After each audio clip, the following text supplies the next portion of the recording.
अब ती कामहरूलाई पनि भ्याउँदै अलि आज दिनभरि चाहिँ अलि गर्मी छ, बाहिर निस्किन सकिँदैन, यही पिपलको छहारीमा बसेर हजुरहरूले हामी सबैलाई यो गाउँको बारेमा सिकाउनुहुन्छ। यहाँ कहाँ छ, खोला कहाँबाट बग्छ, यहाँ चाहिँ कुन कुन घरहरू कस्तो खालको छन्, अलि सम्पन्न मान्छे कति छन्, विपन्न मान्छे कति छन्, यहाँ हुने जोखिमहरू के हो, के प्रकोपहरू हुन्छन् हैन। बाढी मात्रै हो कि आगलागी पनि हुन्छ कि सर्पदंश पनि हुन्छ कि अरू के चिजहरू हुन्छ, वा सडक दुर्घटना पनि हुन्छ कि थुप्रै कुराहरू यहाँ हुन सक्छ। हामी त सबै कसैलाई थाहा छैन। अहिले थाहा भयो भने उहाँ एक दुईचोटि आउनु भएको गोपाल सर, उहाँलाई थाहा होला, होइन भने सबै हजुरहरूलाई थाहा छ। अनि हजुरहरूबाट लिएर के गर्छौँ हामी भन्दाखेरि एउटा त यो तालिमको कुरा गर्छौँ। यो तालिम पुरा गर्नुको साथसाथै हजुरहरूको यो समुदायको जोखिमको अवस्था के छ भनेर भोलि चाहिँ आज आएका कुराहरूलाई भोलि चाहिँ एउटा दस्तावेजीकरण गर्छौँ, लेख्छौँ। लेखेपछि हाम्रो गोपाल सर मार्फतै सम्भवतः हुन्छ होला, अथवा अरू कोही साथीहरू मार्फत त्यो लेखेको एक कपी हजुरहरूले पनि प्राप्त गर्नुहुन्छ। अनि कोही आयो भने के छ भन्यो भने देखाउने चिज पनि भन्छ। हजुरहरूको विपद व्यवस्थापन समिति पनि रहेछ, त्यो समितिमा राख्ने र अब जोखिम न्यूनीकरण के गरेर गर्दाखेरि हुन्छ, हामी सुरक्षित कसरी रहन सक्छौँ भन्ने कुराको एउटा सानो योजना पनि बन्छ। त्यो योजनाको कार्यान्वयन गर्न चाहिँ फेरि कहिलेकाहीँ के लाग्छ भने यो योजना बन्छ, योजनाको कार्यान्वयन पनि अब एलसिडब्ल्युएसले नै गरिदिन्छ कि क्या हो भन्ने त्यस्तो चाहिँ होइन। अहिले लेखाजोखाको कुरा मात्रै हो यतिखेर चाहिँ। पछि स्रोतहरू त हुनसक्छ नि, सबभन्दा ठुलो स्रोत सरकारसँग छ, वडा कार्यालयहरू छ। अहिले वडा सदस्यज्यूहरू पनि आउने कुरा छ, उहाँ आउनुभयो भने उहाँले पनि हेर्नुहुनेछ। यो सबै कुरा गर्दै गर्दाखेरि हामी हजुरहरूलाई बित्छ होला, तैपनि कमसेकम 3-4 घन्टा समय हजुरहरूको चाहिँ यहाँ बसिदिनु होला।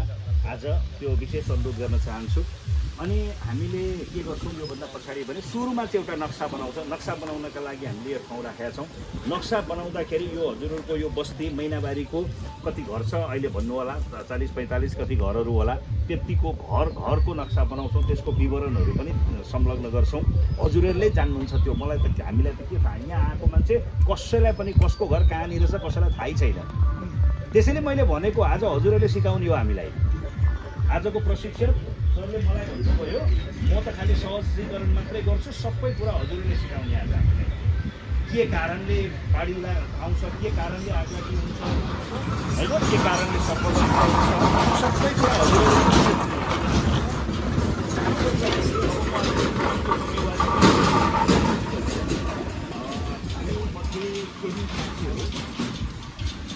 एकपल्ट हामी यो पुलमा पनि जान्छौँ र त्यो माथिबाट हामीले यो समुदाय कस्तो छ सबै एकपल्ट हेर्छौँ। हजुरहरूले हामीलाई सहयोग गरिदिनु हुनेछ। यो समुदायको बनोट कहाँदेखि कहाँसम्म कस्तो छ यो नक्सा हजुर अलि माथि कति माथिसम्म छ सर? यहाँबाट पानी ठोकिँदो रहेछ 400 मिटर जति होला। त्यसो गरौँ, दुईवटा टोली बनाऊ। एउटा टोलीले यो सेक्टरमा सर हेरेर आउँछ, एउटा टोलीले त्यहाँ गएर हेर्छ। यता तल कतिसम्म छ? यहाँ त धेरै छैन, यहाँ त 100 मिटर हेरेर आउने। यता पर उता कति पर? उता भने यता नि 100 मिटर, यता नि 100 मिटर, यता 300-400 मिटर। हामी एउटा टोली चाहिँ हामी त्यहाँसम्म पुगेर फर्क्यौँ, हेरौँ सर र हेरौँ। हजुरहरूमध्ये 1-2जनाले हामीलाई सहयोग गरिदिनुहोस्। अनि एउटा टोली यतातिर गएर हेरौँ, त्यो पुलबाट सर र हेरौँ। त्यो पुलबाट हेरेपछि खोलाको अवस्था के देखिन्छ, खोलाको अवस्था देखिन्छ, त्यहाँ गएर हेरौँ। अनि त्यसपछि यहाँ हुने अर्को साथीहरूले चाहिँ यो रङ निर्मलाजीलाई थाहा छ, कमलाजीहरूलाई थाहा छ, त्यो रङ चाहिँ छुट्टै रङ त्यो बालुवामा मिसाएर एकदम रेडी गरिराखौँ। अनि हजुर, अनि 1-2जनाले यहाँ नक्सा बनाउनको लागि अलिकति सहजीकरण गर्नुपर्छ। हामी को कता जाने, केहीले यहाँको काम गर्दै गरौँ, केही उता अवलोकन गर्न जाउँ, कोही यता अवलोकन गर्न जाउँ। र फिल्डमा नै आएर एसेसमेन्ट गर्ने क्रममा हाम्रो सहजकर्ता रामकुमार दाहालज्यूको निर्देशनमा 4वटा ग्रुप बनाएर 4तिर परिचालन भएको छ। हामी चाहिँ अहिले पूर्व पश्चिम साइडतिर आएका छौँ र यहाँ एउटा पुल रहेछ र यो ठाउँ चाहिँ कानेपोखरी गाउँपालिका वार्ड नम्बर 2 को मैनाबारी समुदाय हो। मैनाबारी भन्छ यहाँको गाउँ अथवा यहाँको ठाउँलाई। समुदायका मान्छेहरू सबै र विपद व्यवस्थापन समितिका सदस्यहरू, गाउँका ठुला बडाहरू, बुझ्ने मान्छे चाहिँ सबै आज यहाँ सहभागी हुनुभएको छ। र यो भिजिटबाट चाहिँ खासमा समुदायमा जोखिम अर्थात् सङ्कटासन्नता र क्षमताको अवस्था चाहिँ के छ भन्ने कुरा चाहिँ विशेष गरी एसेसमेन्ट हुनेछ र हामी यहाँबाट चाहिँ हेर्नेछौँ कि ती 3टा कुराहरू विशेष गरी के रहेछन् र अरू साइडतिर जानुहुने साथीहरूले पनि त्यही कुराहरू चाहिँ अवलोकन गरेर आउनुहुनेछ र त्यहाँ सामूहिक छलफलमा विस्तृतमा छलफल हुनेछ र हाम्रो टोली जोडतोडका साथ आउँदै हुनुहुन्छ।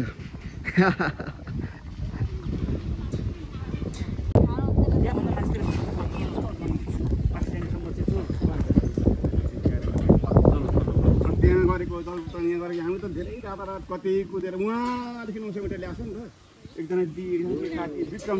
यो खोला कता यताबाट बग्यो, यता पुरै छेदी गरेछ नि यहाँ माथि उताबाट आएर यता हानेर यता गएको छ। यता गयो अनि यहाँ सर यो सेट यो टिपोट गर्नु चाहिँ भन्नु यो टिपोट यता उता पारिपट्टिको पारिपट्टिको के छ होइन पारिपट्टिको त होइन यतैपट्टिको यहाँदेखि यति बाँकी रह्यो।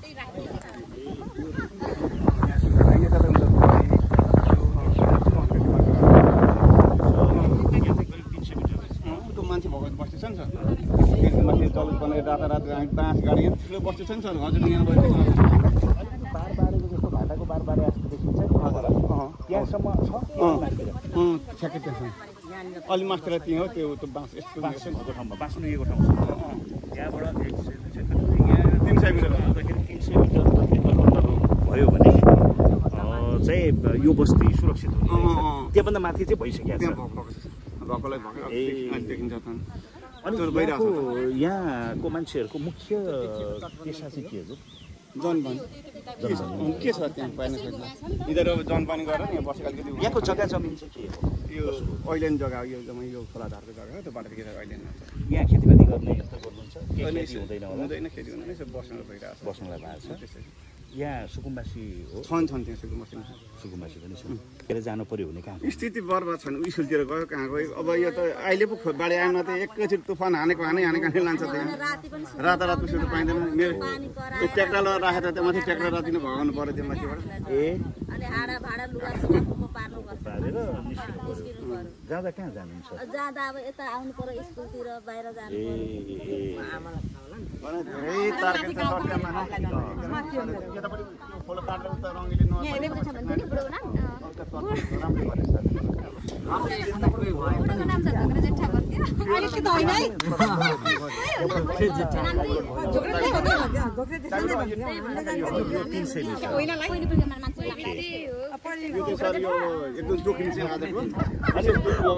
यता तलतिर जग्गै रहेन भने त बस्तीको के भयो यता तलतिरको चाहिँ तलै सुन पऱ्यो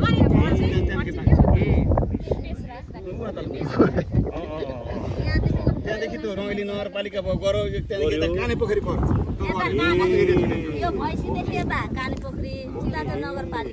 तपाईँहरू चाहिँ काने पोखरीमा पर्नु रङ्गली पल गरेर नेता धेरै भयो के गर्यो गरिहाल्यो यतापट्टिको त्यो अहिले क्रमागत योजनामा के छ र त यसको एकदम परेको लाइट होइन पालिकाले केही पहल गरिदिएको छ? पालिकाले त छैन यो खोलाको लागि हात छोडेको छैन। त्यसरी चाहिँ यहाँ यो सबै खोलै थियो यो जग्गाहरू छ नि सबै खोलै हो। अब चाहिँ यहाँ म्याप कोर्ने प्रक्रियामा छौँ हामी।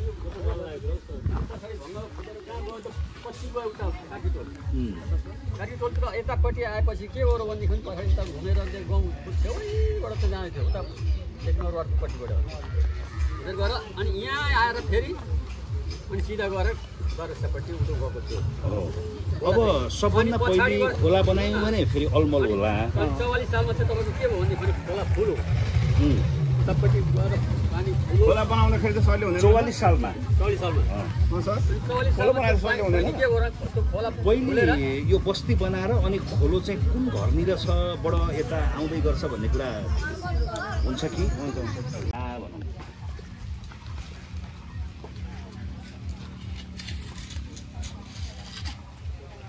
होटलले हाम्रो घर हो यो चौतारा हो त भन्नुभयो ज्ञानबाट ज्ञानचोक यही छ ज्ञानचोक हुन्छ ओके ल ज्ञानचोक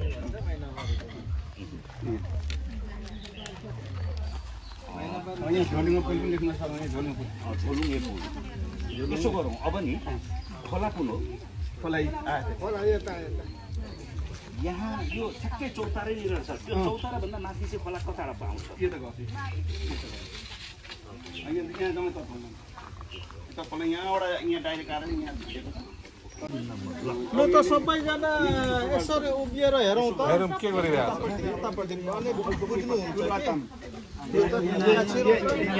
यहाँ पनि हेर्नु होला है यहाँ के गरिरहेको छ हेर्नु होला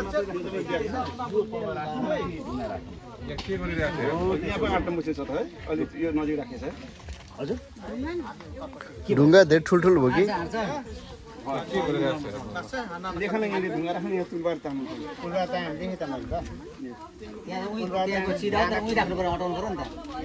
भनेपछि 4 नम्बर फुलबहादुर तामाङ 4 नम्बर कहाँनिर यहाँ यो बिचमा खाली छ खाली खाली छ त्योभन्दा अलि भित्र छ बाटो पलाउने बाटो पनि नसाटेको सर बाटैमा छ यी साटेको आँगन बाटैमा छ पनि खोलो पनि सटेको छ यहीँ सटाइदिनु न पहिले यसलाई गरौँ अनि त्यसपछि रङ भरौँला त्यही चासेकै छ बासु लेख्नु त छ किन बासु लेख्दै त्यस कारणले यहीँको समुदायलाई चाहिँ राखेर त्यो उहाँहरूसँग सोधेर हामीले चाहिँ यस्तो विश्लेषण गरिरहेको छौँ हामीले त थाहा छैन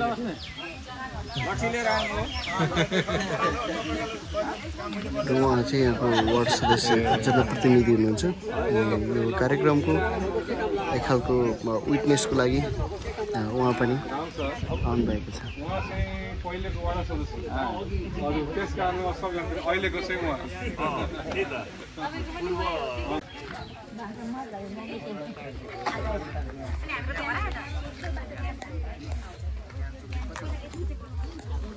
कसको यो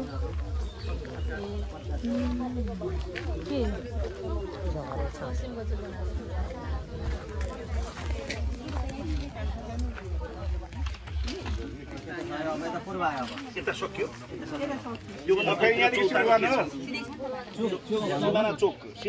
पेपरमा पनि काम भइरहेको छ र भुइँमा पनि काम भइरहेको घरदेखि नजिकै हो सिना छ अनि तस्विरजी त्यहाँ पनि होला नि त फेरि दुई तिन घर त तिर चाहिँ घर छैन यतापट्टि चाहिँ छ यता चाहिँ सक्यो त्यसो भए अब पूर्वपट्टिको कताबाट लिएर आउनु हो त्यहीबाट माथिदेखि ल्याउँ अब 29बाट 30 नम्बर घर कसलाई बनाऊ यतैबाट लैजाउँ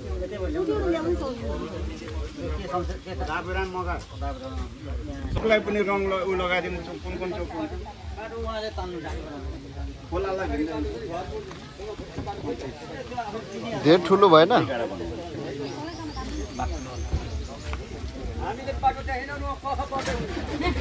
बाटो बन्दैछ यो रेखियामा कसलाई आउँछ अलि राम्रो सिपालुको हो यो रङ्गोली हाल्ने को छ यहाँ खतरा अलिक धेर छरियो है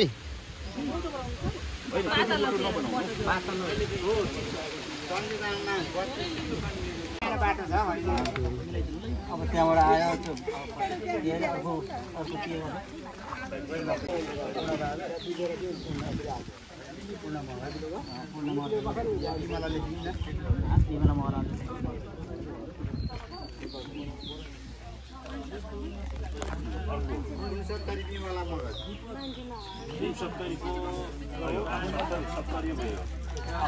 सबभन्दा रमाइलो कुरा चाहिँ आज मौसमले यस्तो मजाले साथ दिएको छ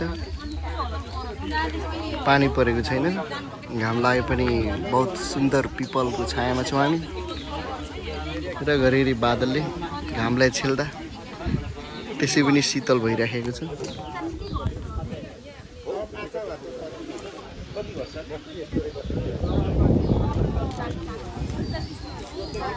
घाँस चाहिँ त्यहाँ राख्ने हो अरू अलिकति घाँस बदलौँ न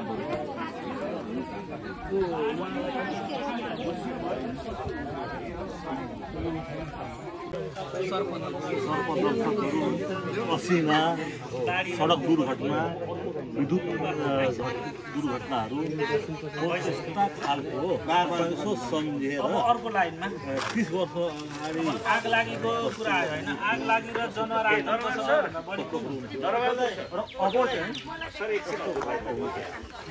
आग लागेर अब चाहिँ पर्फेक्टली पर्दैन पर्छ भने कुन हजुर ए हजुर पनि हो भइगयो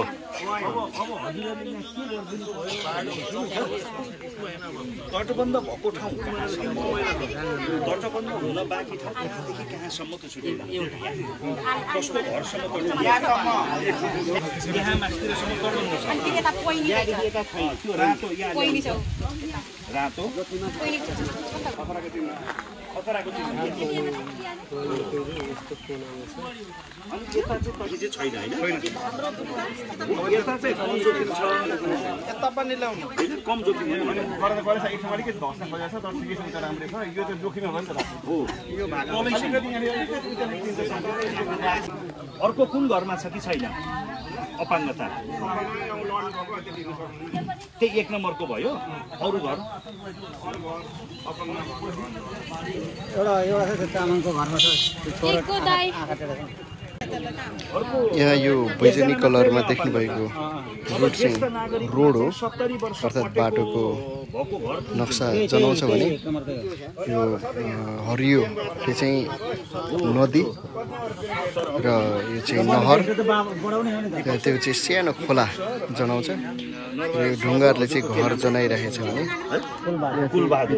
हजुरहरू 3 जनालाई चाहिँ एउटा कुर्सी यो त्यो कुर्सी हरियो घाँसहरू राखेको ठाउँ चाहिँ खेती भइरहेको जमिनहरू हो र यहाँ जुन यो बस्तीलाई चाहिँ रातो किन बनाइएको छ भन्दाखेरि यो चाहिँ डुबान हुने एरिया भएको कारणले चाहिँ एकदमै जोखिममा छ भन्ने जनाउनलाई राखिएको र यो चाहिँ मैनाबारी गाउँको नक्सा यहाँ आइसकेको छ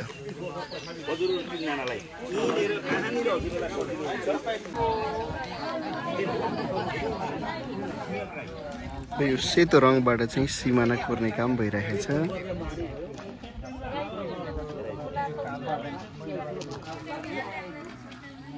यो पनि खोलाको सर्कुलै लगाइदिनु छोडेरै लगाइदिनुहोस् त्यो हाम्रो यो टोलको सीमा यहाँ हो अनि एउटा सर अन्न भकारी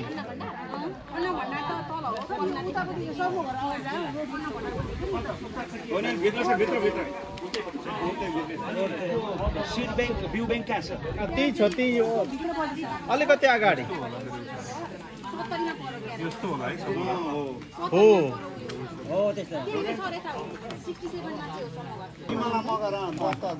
अब भ्यू कहाँनिर हो 72 अनि तल यता फिटिङ गरेर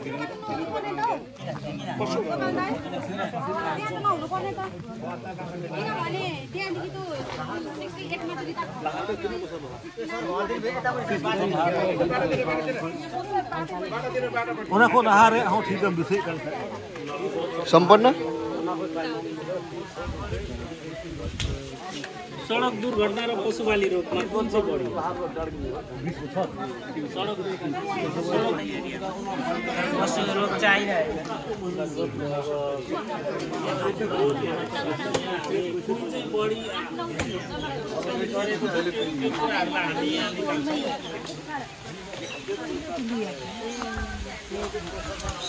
के बन्दैछौ गतिशील टोल हो यो चाहिँ रोटी चित्र यहाँको क्षमताहरू चाहिँ कस्तो छ भनेर चाहिँ एनालाइसिस गरिरहेको ल ठिक छ उहाँहरूले चाहिँ सूचनाहरू दिँदै हुनुहुन्छ ल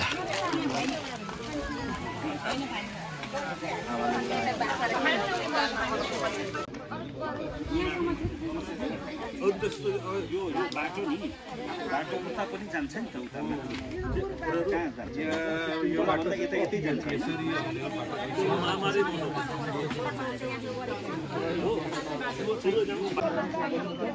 यो सडक दुर्घटना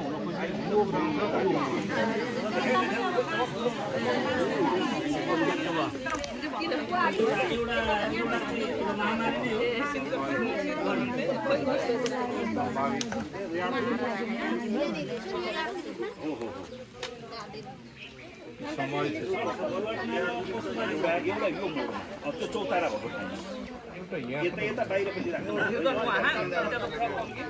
त्यो चाहिँ मध्यम जोखिम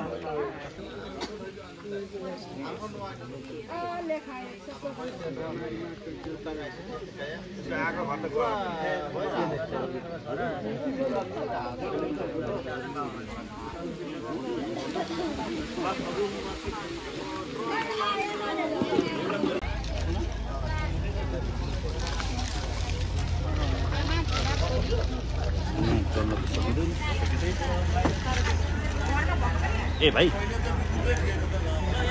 यहाँ मान्छे के गर्नु राम्रो लाग्यो मैले भनेको अझै यहाँ माथि चढाउँ र यो नक्साङ्कनको उत्कृष्ट सर्ट लिनलाई यहाँको विपद व्यवस्थापनको अध्यक्षज्यू चाहिँ माथि पिपलकै चाहिँ हाँगामा चढेर फोटो खिचिरहनु भएको छ ल बडो इन्ट्रेस्टिङ कुरा यो पनि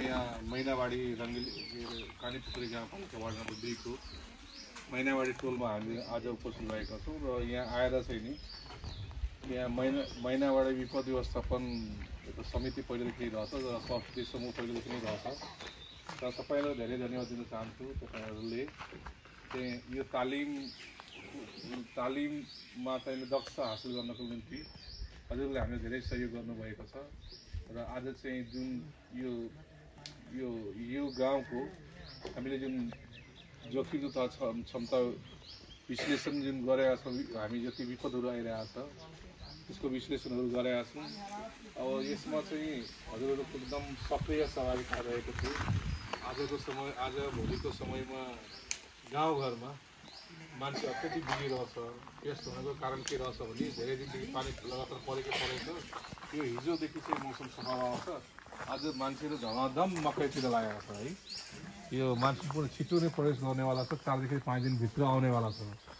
अब आजभोलि सञ्चार माध्यम मार्फत सबैले थाहा हुँदो रहेछ तर पनि हजुरहरूलाई एकदमै हामीले सहयोग गर्नुभएको छ त्यसको लागि समाजको तर्फबाट एकदमै धन्यवाद र यो आज जति पनि हामीले विश्लेषणहरू गरेका छौँ त्यसको चाहिँ नै हामीले एउटा दस्तावेजीकरण बनाउँछौँ दस्तावेजीकरण पश्चात चाहिँ यहाँ के भयो होइन त्यस कारणले अघि सरले चाहिँ सबैको नाम सिद्धि हुनुहुन्थ्यो कस्तो कस्तो नक्सा बनाउने अनि यो ग्रुप वर्क कसले गरेका छ सबैको नाम टिपिरहेको थियो अनि फल्नाहरू चाहिँ यसमा चाहिँ उपस्थित हुनुहुन्थ्यो अनि उपस्थित भएर हामीले यो गऱ्यौँ अनि सामाजिक नक्साङ्कनदेखि हरेक कुराको चाहिँ हामीले लेखाजोखा गरेका छौँ त्यस पश्चात चाहिँ नि यो दस्तावेज चाहिँ तयार भएको छ अनि हामीले आउँदो दिनमा चाहिँ योजना बनाएको छौँ हामीले हजुरहरूले चाहिँ नि वार्ड स्तरमा पनि सूचीकृत गराउँछौँ दर्ता त होइन सूचीकृत होइन वार्ड स्तरमा पनि सूचीकृत गराउँछौँ ताकि गाउँपालिकाको सधैँभरिको लागि चाहिँ यहाँ नजर रहोस्